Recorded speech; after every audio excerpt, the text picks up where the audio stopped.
अगर तुमने मेरे घर वालों से बात करने की या उनसे मिलने की कोशिश की तो नियति की गर्दन मेरे हाथ में होगी।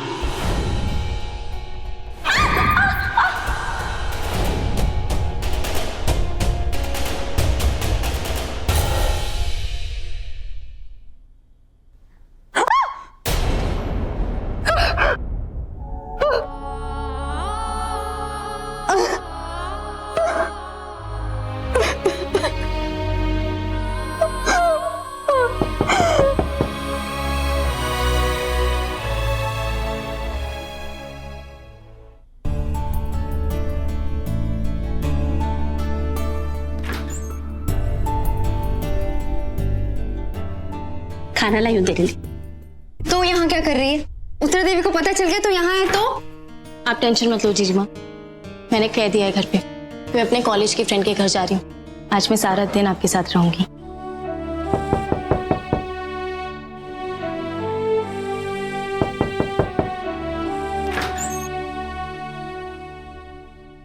अरे कांस्टेबल काका, आइए बैठिए।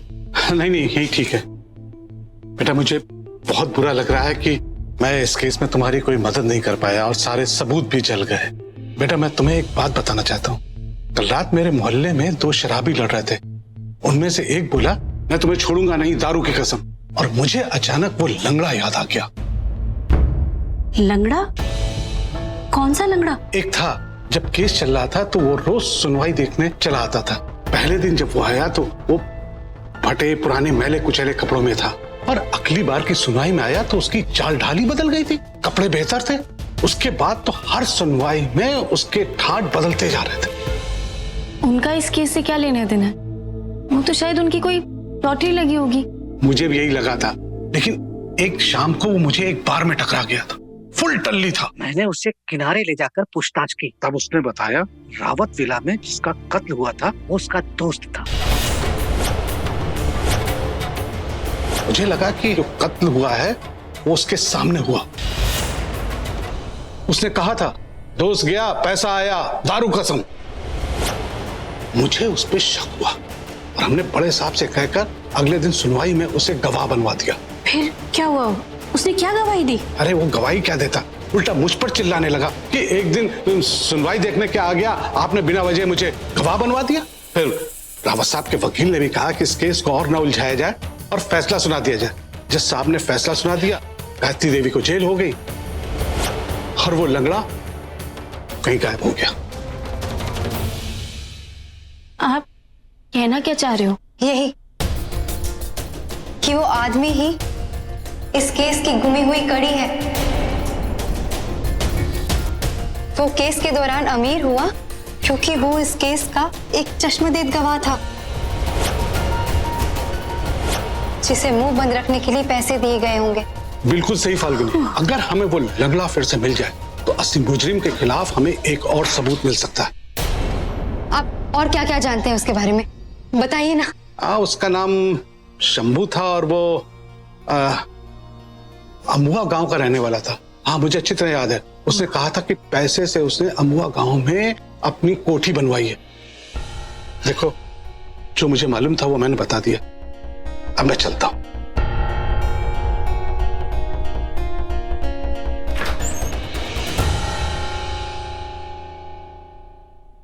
चाची, बिट्टू, अम्बुआ गांव का नाम तो मैंने भी कई बार सुरेश के मुंह से सुना है। इस गांव को रावत टेक्सटाइल्स ने अपना लिया है। रावत टेक्सटाइल्स की मिल है यहाँ पर और गांव के आधे से ज्यादा लोग इसी मिल में काम करते हैं। अगर मैं वहां गई तो उत्तरा देवी समझ जाएंगी कि मैं शंभू को ढूंढते हुए ही वहां गई हूँ, और फिर वो नियति को नहीं। मुझे क्या जीजी माँ? उत्तरा देवी कुछ भी कर सकती है बिट्टू। तेरा बॉटल में हाथ डालने से उंगली का कट जाना वो एक्सीडेंट नहीं था। तेरा सीढ़ियों से गिर जाना वो एक्सीडेंट नहीं था। सब कुछ उत्तरा देवी ने करवाया था चाची, मेरा मुंह बंद करवाने के लिए। वो किस हद तक गिर सकती है तो और मैं अच्छे से जानते हैं बिट्टू। सब कुछ जानते हुए मैं तेरी जान खतरे में नहीं डालना चाहती। तो इसका मतलब तू उत्तरा को सजा नहीं दिलवाएगी?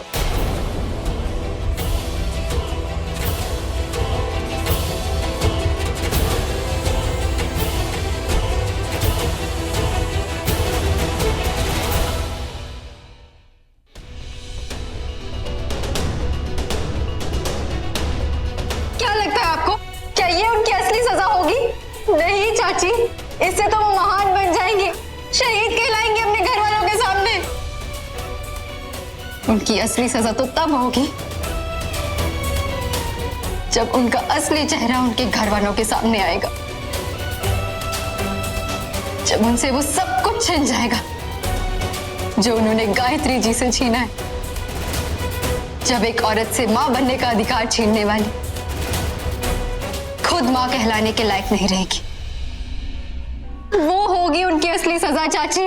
पर वो सजा तो उन्हें देने से रही ना, क्योंकि फिर वो बिट्टू पे जुल्म करेगी।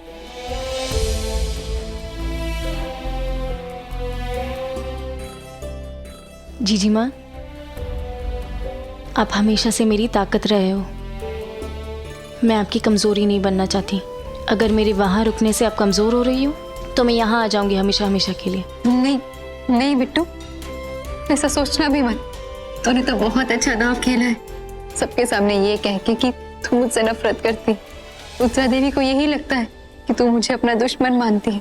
उन्हें वही सोचने दे, तू घर पर रहकर उनसे बदला ले सकती है। हाँ जीजी माँ, मैं घर पे रह के उनके लिए इतनी मुश्किलें खड़ी कर दूंगी ना कि वो अंदर से टूटने लगेगी। और मैं उन्हें बाहर से तोड़ूंगी, जमीन पर ले आऊंगी उन्हें। उनका सच पता करूंगी अंबुआ गांव जाकर। तूने तो कहा था कि तू वहां नहीं जा सकती क्योंकि फिर उत्तरा को पता चल जाएगा। तो फाल्गुनी वहां नहीं जाएगी चाची।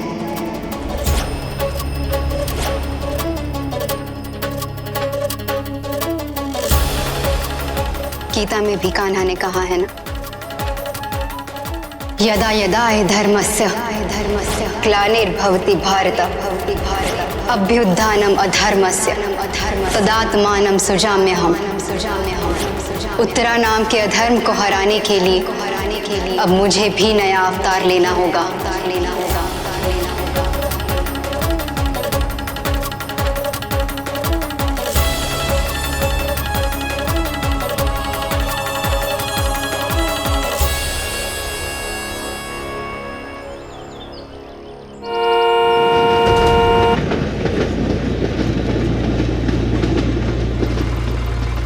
शोम, जी मैडम जी। अम्बुआ गांव के आसपास तुम्हें जो भी अच्छी जमीन लगे देख लेना। 10 एकड़ की जमीन होनी चाहिए नए प्रोजेक्ट के लिए। और वहाँ के सरपंच से बात कर लो, उसे थोड़े पैसे दे दो ताकि वो उस जमीन को बंजर साबित करे और हमें वो जमीन गवर्नमेंट से सस्ते में मिले। जी मैडम जी। वहाँ हम हमारा नया यूनिट खोलेंगे। लोग कहेंगे उत्तरा देवी ने गांव का भला कर दिया। कहने को तो वहाँ के लोगों का भला होगा, लेकिन असल में भला रावत इंडस्ट्रीज का होगा। पर मैडम जी मैंने एक बात बताओ, ये अंबुआ गांव ही क्यों? आधे से ज्यादा किसानों की जमीन आपके नाम पे है, फिर आप किसी और गांव में फैक्ट्री क्यों न लगाते? सरकारी रिकॉर्ड्स के मुताबिक हमने उस गांव को गोद लिया है। CSR के तहत हम वहाँ जो भी इन्वेस्टमेंट करेंगे उससे हमारा जो भी फायदा होगा, हमारा टैक्स बच जाएगा और वहाँ के लोगों का भी भला होगा। लोगों के भले के बारे में तो पता ना है, लेकिन मैडम जी का भला जरूर हो जाएगा। कुछ कहा तुमने? कुछ नहीं मैडम जी, मैं कह रहा था कि कुछ दिन पहले सुरेश बाबा बात कर रहे थे अंबुआ गांव के बारे में, तो फिर उस टाइम आपने अपने वो फायदे की बात की ना। सुयश को सिर्फ वही पता चलता है जो मैं उसे बताती हूँ। शो ड्राइवर, काश नीचे करो। अच्छी हवा चल रही है बाहर, खुली हवा में सांस लेना चाहती हूँ मैं। मैडम जी हरियाली तो है, मैं भी खोल देता हूँ कांच।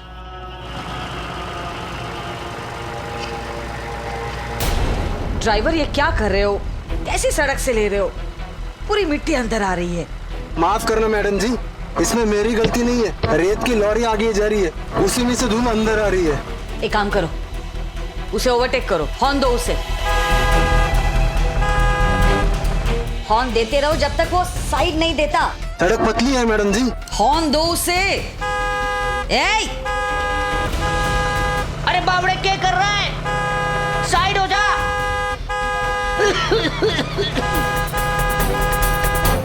अरे ड्राइवर सुनो, रुको। शोम, उसे बोलो गाड़ी रोके, चिल्लाओ। अरे गाड़ी रोक, हॉर्न बजाने ताड़े ये।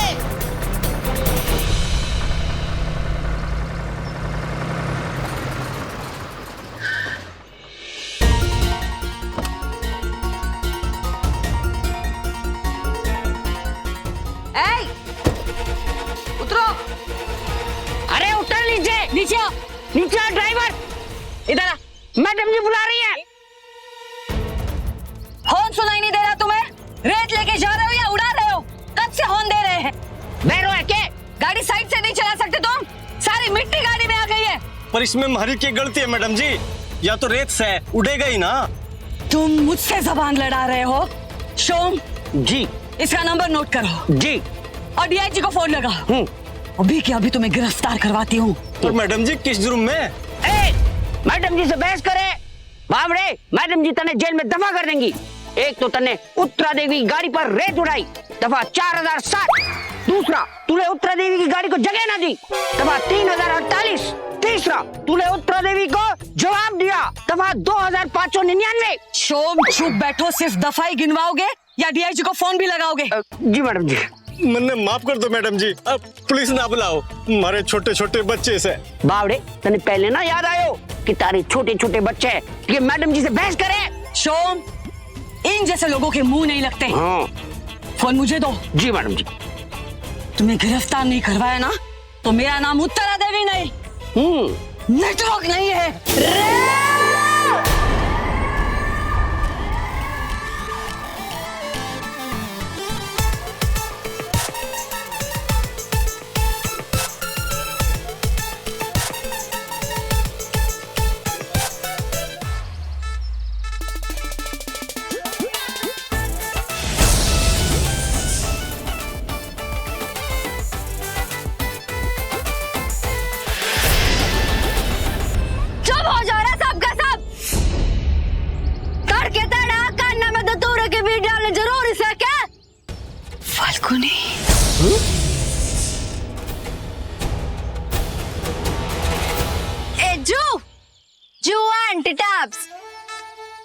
Yes, yes, you want it up.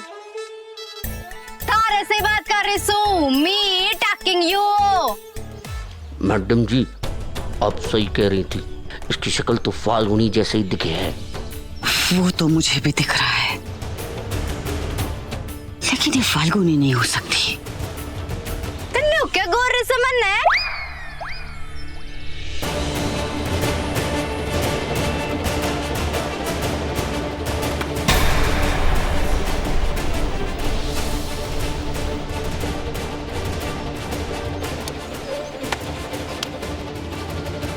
रे न्यू के गुर्री से ले जरने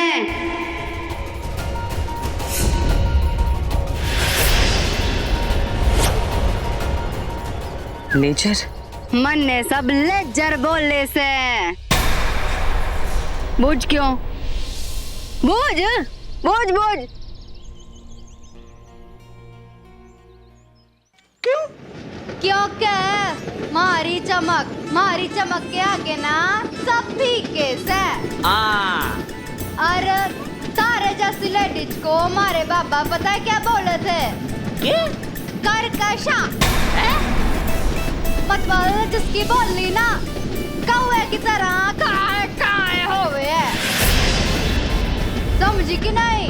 अक डिलीट में समझाऊं? क्या बोल रहे हो तुम लोग?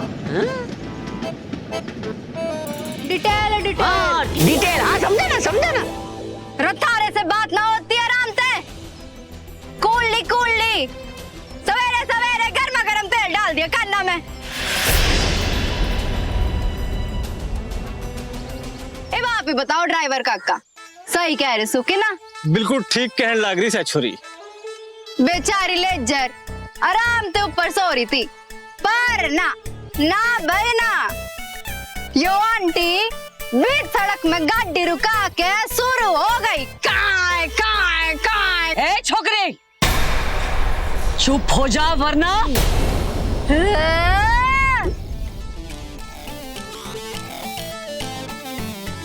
रे चुप होने की एडवाइस तो मैं तन्ने दे रही हूँ, वो भी फ्री में।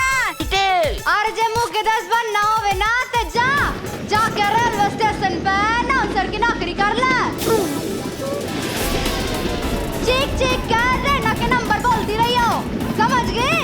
1 नंबर की गाड़ी 2 नंबर पे आवे। शोम, इस लड़की से कहो अपनी बकवास बंद करे। मैं बेवकूफ लोगों से बात नहीं करती। ए छोरी, मैडम जी बेवकूफ लोगों से बात ना करे। पर लेजर तो करे से कर लो, क्या करोगे? रमेश तो बेवकूफ होते पहली बात करूँ सुआंटी टेप, क्योंकि जब बेवकूफ ना सुधरे ना तो इंडिया आगे कैसे जाएगा? ए छोरी, तू दूसरों के पछड़े में पैर क्यों अड़ा रही है? इस ट्रैक्टर के ड्राइवर ने मिट्टी उड़ाई है और मैडम जी की 1 करोड़ की गाड़ी और 10 लाख की साड़ी दोनों खराब की है। ये तो थाने जाएगो और पिटेगो। रे वाह, 1 करोड़ की गाड़ी और 10 लाख की साड़ी। ठीक से यो आंटी टेप, चल अब तू बुला ले पुलिस ने, बुला जल्दी बुला।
यो आंटी टाइप तने पुलिस की धमकी दे रही थी ना, तो मैंने सोचा कि आज झूठे इल्जाम में क्यों फंसो।